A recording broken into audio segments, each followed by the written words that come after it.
Hello crafters, welcome to Create at Home with G. Gareth here, I hope you are well. Welcome to today's video. Today we're going to be making a 5x5 card and we're going to be using some 2-inch just 2-inch circles. I need 1, 2, 3, 4, 5, 6, 7. 1, 2, 3, 4, 5, 6, 7. As you can see, I usually punch out loads and I just like to have them in my stash. So this is kind of a DIY flower type thing. What I'm going to do is, with the text facing up, I'm going to fold in two sides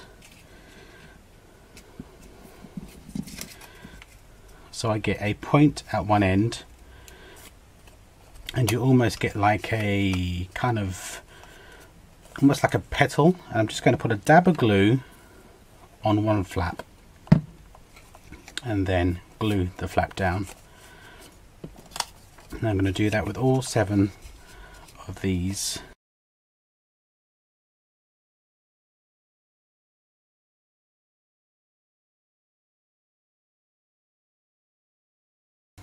It's been a while since I've made anything with book paper, and I do love to create things using book paper. I will link my playlist at the end of the video, which you can click on and watch all my videos. Oh, that one wasn't meant to be that way. And I've got this brown one here, and I'm going to cover that with one of the book papers, and using my vintage photo, I'm just going to ink up the edges. And this is the ink blending tool from Little Acres Creations, and I know you've heard me rave on about them before, but if you haven't had a chance to check them out, I will leave the link below. They are, not only are they pieces of art, but they are so user friendly. I suffer with fibromyalgia as well as carpal tunnel, osteoporosis, osteoarthritis, and these really do not hurt my hands at all. They're just so user friendly. So I will rave on about them till the cows come home, till the chickens come home, till the geese come home, and because Shell, she's a goat lover, even when the goats come home. Right, and then so what we're going to be doing with these basically is making a flower. But what I need to do with this, I need to fold it, because I need to get these all in the right place. So I'm going to fold it. So as you can see, I have folded it one way and then folding it another, but I'm also going to fold it in between those folds and again in between those folds, so you'll get that look. Now in each one of those sections I will add a bit of glue and put in one of my paper leaves.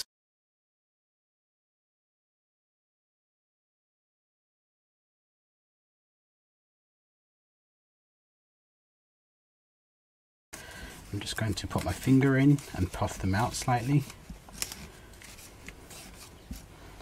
And I'm going to grab hold of my... For those of you that don't know, I have a store and it's createathomewithg.com, and I sell a multitude array of different buttons. So I'm just going to look for a nice button to go inside here. Now I have so many different buttons, but one set of buttons that I do like are these vintage ones here, and I think they look lovely inside. But I do square ones, big rectangle ones, colourful ones, handmade with love. You can put that in there. I think I'm going to go with one of these gorgeous buttons here. So let me just move this out of the way.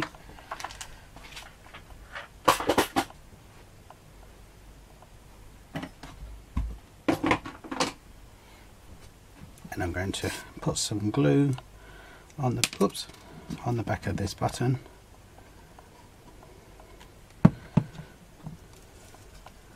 Pop you there, and then using I have used my crocodile, the 1/2 inch section, to give my card round edges, because I think because of the flower we're putting in there, it has got the circle kind of motif. I think it fits well. Just put some glue on the back, and I'm going to put that on the card, and then I can put any particular greeting I wanted on there. Let's see what greeting I want to use. Okay, so from the set Winter Chill, from the stand set Winter Chill, I'm going to use the sentiment "Thank you for all that you do," and I'm going to stamp that using the vintage photo.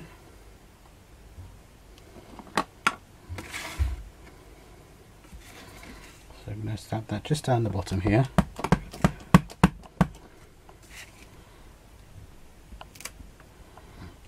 And it says, "Thank you for all that you do."